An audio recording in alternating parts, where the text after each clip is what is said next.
우리라 뭐 찌파기야 뭐 다우치바로 좀 빙자는 무사히 좀 감여자 마타바리 감여자가 또 무사히 무사히 십 무사분 나올라 상찬네 빙디즈가 빙디즈 알아이니 프로그램 알아이니ก็ลิงเพื่อเลยไปโหดดาวคุ้มได้แล้วผมรู้เรื่องเวลาไปพากอย่าพี่ชิบายเจ้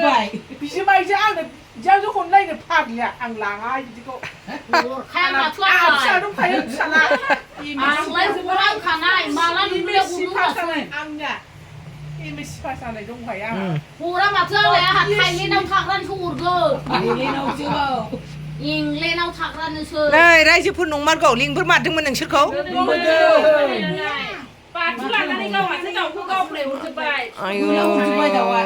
คมลาสิงจาไปให้เบ้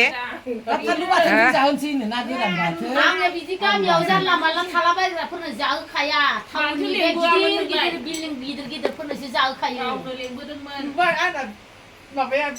ช้างกึ่งขาพี่ชิบายจะบอกเลยแพ้เลย การนี้มันสิ่งจะให้บอกเราดิอ่างอ่างเนี่ยเขี้ยวถักรันชูดเกอร์ชาจะโคกึ่งขา เราเดี๋ยวถักรันชูดละ